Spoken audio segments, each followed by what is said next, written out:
Chapter 4 Shri Gurudev Datt Parabrahmane Namaha. Fidelity of Anasuya is tested. Incarnation of Shri Gurudev Datt. Addressing Siddhamuni Namadharaka, who had fervent curiosity, begged for commentary on the incarnation of Lord Brahma, Vishnu, Maheshwara in the guise of a small child, the form of Shri Guru Dattatreya, and also the historical background of sage Atri and his devoted wife Srimati Anasuya. Siddhamuni thus started narrating. O virtuous Namadharaka, your devotion to Guru is unprecedented and unquestionable. Let your mind be settled forever at the lotus feet of Shri Guru. Guru is the most influential center of power and the eternal companion of Lord Shri Krishna. Let you prosper under the shade of beloved lotus feet of Guru. You are really fortunate to have been blessed with an inquisitive mind. Your good conduct awakens the inner spirit. You have approached Guru with a feeling of discipleship. Now I am going to narrate to you the antecedents of Shri Atri, which is related to the incarnation of Shri Gurudev Datta. The secret of God realization lies in adhering to the principle of devotion towards Guru. The principle of divinity is also caged in devotion to Guru. It can be seized by the noose of devotion towards Guru. What lasts in one's life is devotion only and nothing else. Rest all means are subject to destruction. The seat of Guru is supreme and there is nothing above and greater than it. Atri Muni is one amongst 7 Manas sons of Lord Brahma. Sage Atri was a great and disinterested ascetic. Commencing from Atri Muni, there are 7 seats in the Guru lineage. His noble spouse Anasuya Devi had the reputation of being the mother of universe. She believed that to her husband himself is a god and there is no other god than her own husband. She was very sincerely and devotedly engaged in the services of her husband, with a conviction that service to her husband is itself worship of God. Being zealously engaged in exemplary service to her husband, she was a model to other housewives.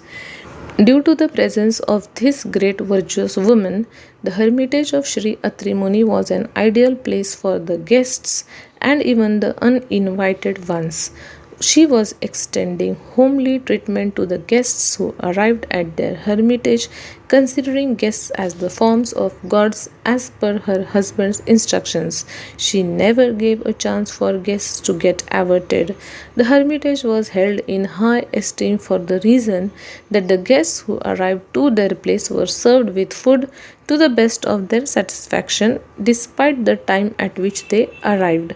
They were treated well all the time. Any time was treatment time for her.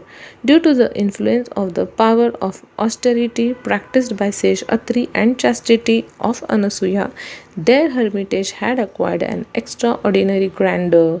Such was the impact of her noble virtues that even gods were constrained to obey their commands. Lord Indra and other gods got scared of her chastity.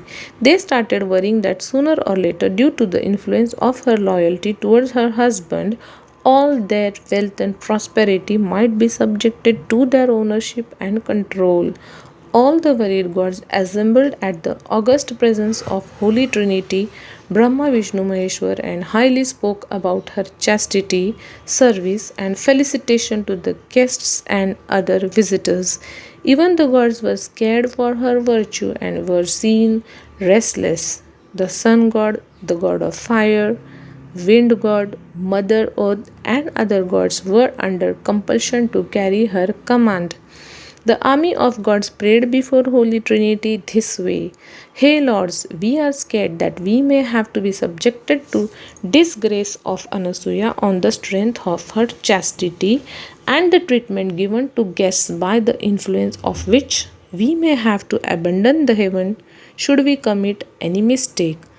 Kindly save us from the ensuing calamities by a suitable stratagem. After listening to their miserable condition, supreme trigods also got agitated. On the other side, goddess Savitri, Lakshmi, and Parvati also learnt about the glory of Anasuya's chastity from the mouth of sage Narada.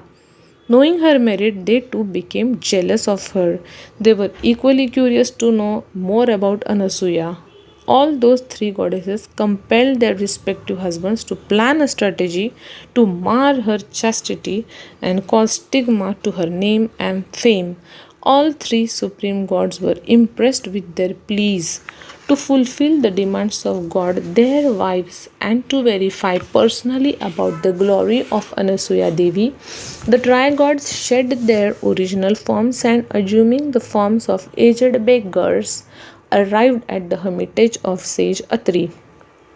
At that time, Atri Muni was not present at his hermitage as he had gone to nearby river for performing his routine religious rituals. The trigods who arrived at the hermitage of Atri addressed to Anasuya thus: Hey mother, we are deeply troubled by hunger and have come here to accept your hospitality. Instantly serve us the food we desire. If you fail to do so, disappointed, we shall be forced to go to another place. On the strength of her chastity, Anasuya realized that the guests who had come there were not of ordinary stature but gods in reality. She felt that the guests should not be disappointed at any cost. Thinking so, she received the guests by extending due honor and treated them with arghya and padya, water given for hand and leg wash. She informed them that as soon as her husband, who had gone for performance of rituals, returns, she shall serve the desired food to them. However, the guests who had arrived were not ready to wait any longer. They requested her to serve the desired food instantly without any further delay, as they were too much hungry. While Anasuya Devi was getting ready to serve the food, the guests insisted that she should serve the food to them undressed, otherwise, disappointed, they would go to another place for food. But Sati Anasuya was not disturbed by the unusual behavior of the guests. No evil thought occurred in the mind of that chaste woman. She guessed that these incarnate ones, in the disguise of guests, had come only to test her chastity and her commitment to the religious principle of service to guests. Thus she thought in her mind, the guests who are present here are godly people.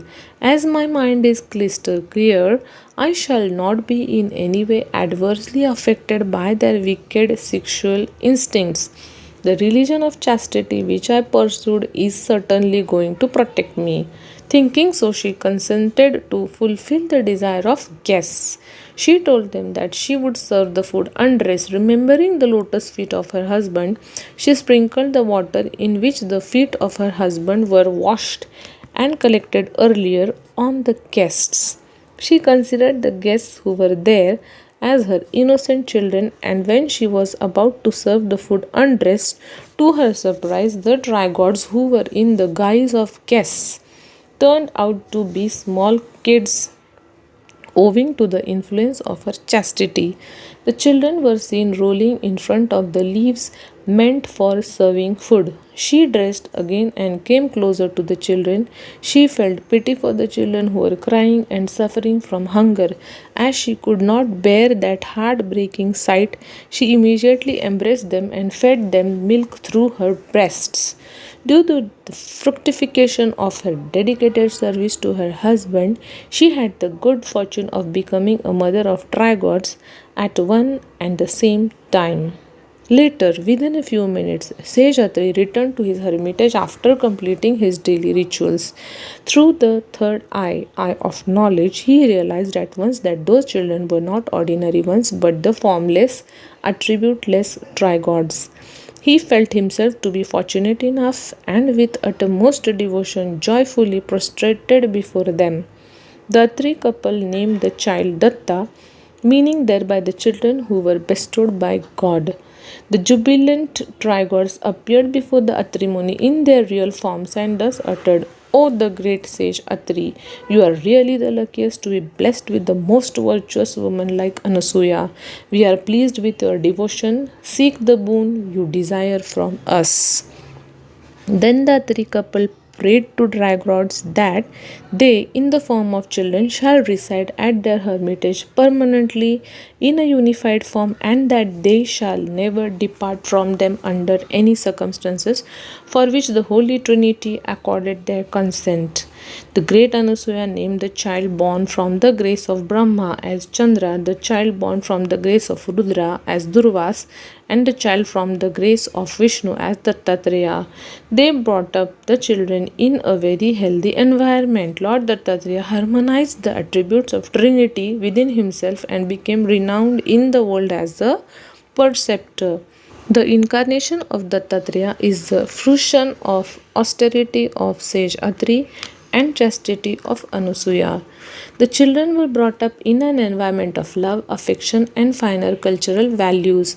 After some time, Durvasa Muni, who is the part of Shankara, left for austerity and pilgrimage. Chandra, the fraction of Brahma, also left the hermitage after taking the consent of his parents and entered the Chandra Mandal.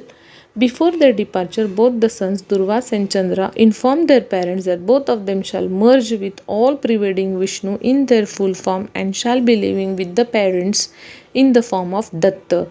The third one, that is Vishnu, who was named Dattatreya, stayed back with his parents. Hence, Datta is an incarnation of Holy Trinity. Incarnation of Datta shall be in prevalence till the end of the era.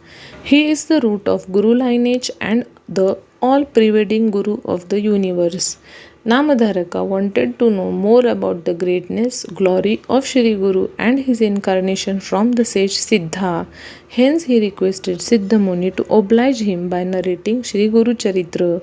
Here ends the 4th chapter in the most auspicious Shri Guru Charitra. Shri Gurudev Datta, Shri Guru Dattatreya Arpanamastu.